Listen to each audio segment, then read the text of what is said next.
मैं कर सकूंगी या नहीं, मैं कर पाऊंगी या नहीं कर पाऊंगी, लोग मेरी बात सुनेंगे या नहीं सुनेंगे। तो ये काफी सारे डाउट्स आते हैं। तो मैं आपसे जानना चाहता हूँ कि जब आपने स्टार्ट किया था तो आपके मन के अंदर भी ऐसे बहुत सारे डर आए होंगे, तो आपने उन डर से ओवरकम कैसे किया, आप उस डर से बाहर कैसे निकले, और कैसे आप इतने कॉन्फिडेंस के साथ आज बहुत सारे रिजल्ट मार्केट में ले चुके हैं?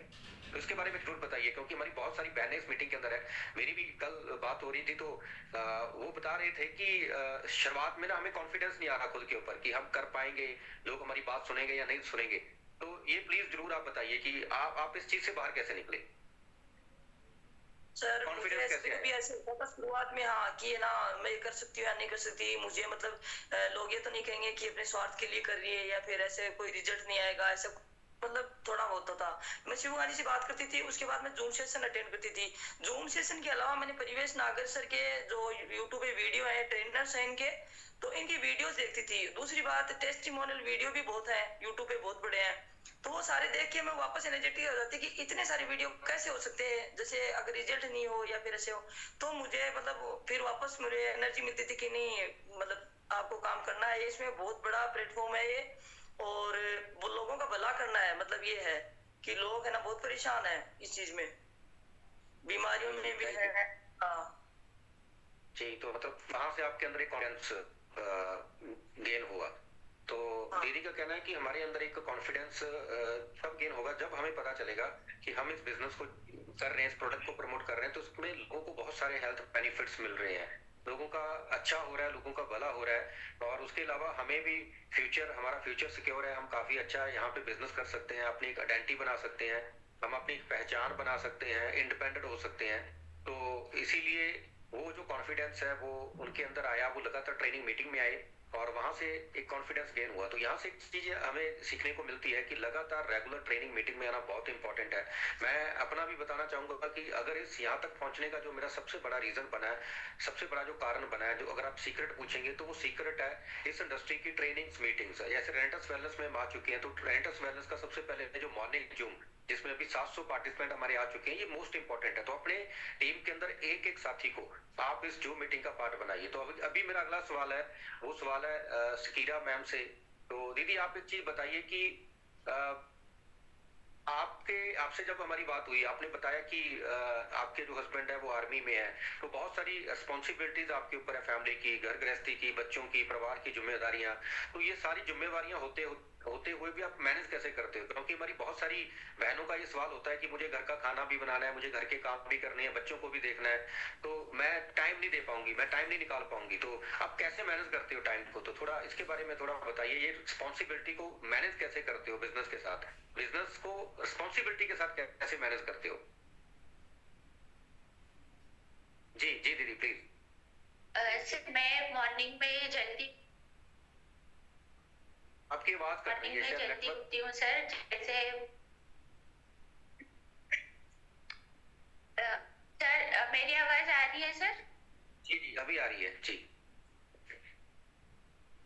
आ रही है सर। मैं मॉर्निंग में 4:30, जी सर। सर मैं मॉर्निंग में 4:30 को उठती हूँ, और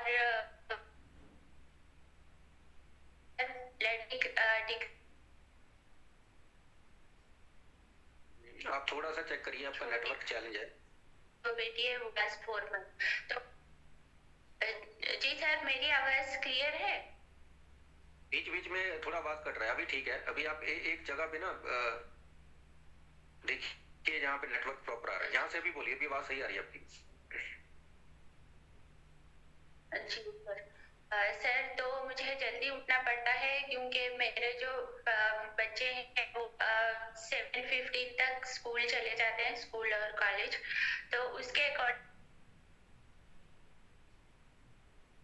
फील्ड में निकल जाती हूँ, और मेरे हस्बैंड जो है वो मुझे बोलते हैं कौन प्रोडक्ट लेने आ रहा है, तो मैं अपनी स्कूटी से वहां पर प्रोडक्ट देकर आती हूँ सर। तो सारा मैनेज, मैं 10:30 तक ऐसे सब फ्री हो जाता है सर, सारा काम वगैरह, खाना बनाना। फिर मेरे पास फ्री टाइम होता है जिससे मैं अपना काम करती हूँ सर, प्रोडक्ट और प्लान जूम मीटिंग्स वगैरह। और यहाँ पर ऐसा होता है सर कि मीटिंग्स लेने से भी कोई कोई फोटो मतलब फोटो शेयर करने के लिए मना करते हैं। तो यहाँ पर काम अच्छा चल रहा है सर, मैनेज हो जाता है और ठीक ठाक हो जाता है सर। जी जी जी जी, थैंक यू दीदी। तो जैसे दीदी ने बताया कि मैनेज किया जा सकता है अगर आप थोड़ा सा समय अपने आप को ज्यादा देंगे, आप जल्दी उठेंगे। तो ये तो बहुत इंपॉर्टेंट है। जब हम जल्दी उठते हैं तो हमारा दिन बड़ा हो जाता है। थोड़ा जल्दी उठेंगे और जो घर की जिम्मेवारियां, रिस्पॉन्सिबिलिटीज हैं, बच्चों की रिस्पॉन्सिबिलिटीज है, उसको कंप्लीट करने के बाद जो भी टाइम आपके पास है उस टाइम में आप अच्छे तरीके से बिजनेस कर सकते हैं। वो तभी कर पाएंगे जब आप थोड़ा जल्दी उठेंगे सुबह। तो इन्होंने बताया कि मैं सुबह 4 साढ़े 4 बजे उठ जाती। तो थैंक यू दीदी, थैंक यू सो मच। और अगला सवाल मेरा इंदिरा दीदी थे, इसके साथ मिलता जुलता ही सवाल है। जैसे इन्होंने टाइम मैनेजमेंट की बात की थी, तो टाइम मैनेज करना घर के साथ मतलब टाइम को मैनेज करना, बच्चों को मैनेज करना, बिजनेस को मैनेज करना, खुद को मैनेज करना, और अभी जैसे इनकी जॉब भी है तो जॉब में रहते हुए भी ये कैसे सारी चीजों को मैनेज करते हैं, अपने टाइम को कैसे मैनेज करते हैं, ये थोड़ा सा बताइए।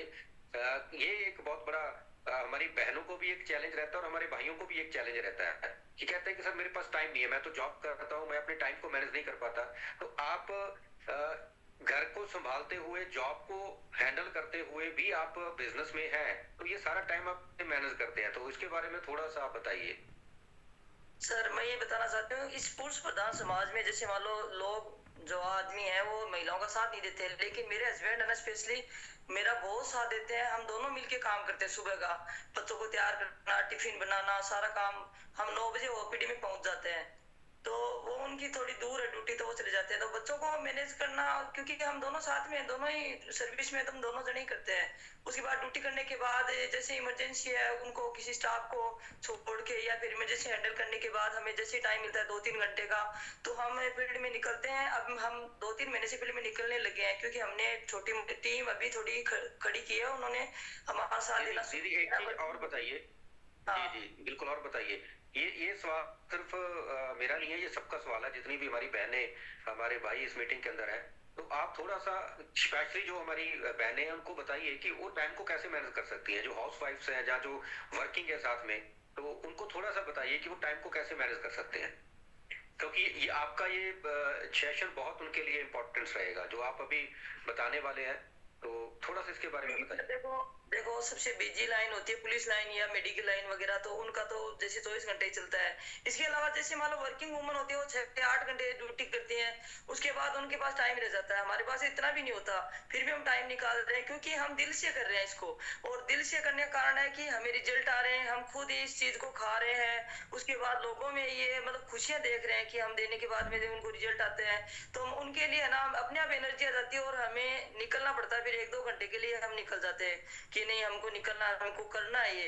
तो अगर ठान ले तो टाइम अपने आप निकल जाता है। ऐसे टाइम किसी के पास नहीं होता है, तो टाइम तो मैनेज हो जाता है, थोड़ा सा मतलब करना पड़ता है बस। तो उसकी महिलाएं, मैं तो स्पेशली उनको बोलना चाहती हूँ कि आप में बहुत कुछ है, बहुत कुछ कर सकती हैं। इसमें आपको सम्मान मिलेगा और आपको पैसा भी मिलेगा, आपकी इज्जत होगी एकदम से, कि आपको सब लोग जानेंगे कि, और इतने पढ़े लिखे भी जरूरत नहीं है। जैसे आप घर पे अगर रहती हो, गृहिणी हो, तो वो लोग भी कर सकते हैं, तो नॉर्मली सभी कर सकते हैं। तो बहुत पुण्य का काम है और खूब पैसा आएगा, अपनी जो इच्छाएं हैं वो पूरी कर सकते हैं। तो इसलिए मैं महिलाओं को स्पेशली कहना चाहूंगी, और पुरुषों को स्पेशली कि उनका मतलब सहयोग करें। पुरुष क्या करता है कि जैसे महिला बातें भी सुनती है, तो क्या सुन रही है, मतलब ऐसे तेरे लायक नहीं है, ऐसे कुछ मतलब उनको डांटते रहते हैं। वरना उनको ये बोलना चाहिए कि भाई ये इसके बारे में ये है, तो उनको साथ लेना चाहिए। तो जी जी जी, दोनों थैंक यू दीदी। काम कर सकते हैं ये। जी जी थैंक यू। और इसी में जैसे अभी दीदी ने एक चीज बताई कि बहुत सारे लोग बोलते हैं कि आपको अपने घर पे ध्यान देना चाहिए। तो इसी से मिलता जुलता एक सवाल मैं स्कीरा दीदी से पूछना चाहूंगा।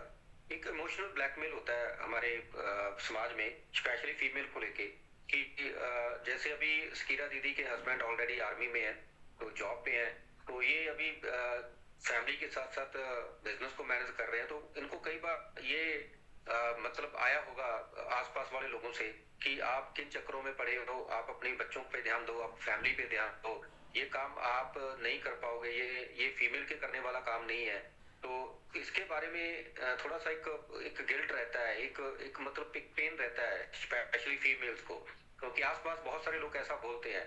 तो दीदी आपको भी ऐसी चीज फेस करनी पड़ी होगी कभी ना कभी, तो इसमें आप कैसे आपने ओवरकम किया, तो ये सबको बताइए, क्योंकि ये एक चैलेंज रहता है हमेशा, है ना, कि जब हम बिजनेस में, जब हम जीवन में आगे बढ़ते हैं ना, तो उस समय कुछ ऐसे लोग आते हैं हमारे आसपास, कुछ ऐसे लोग होते हैं जो हमेशा हमारी लेग पुलिंग करते हैं, जो हमें आगे बढ़ने से रोकने के लिए उनके नेचर में होता है, मतलब वो जानबूझ के नहीं करते, उनके नेचर में होता है, ये सोसाइटी के नेचर में हमारे।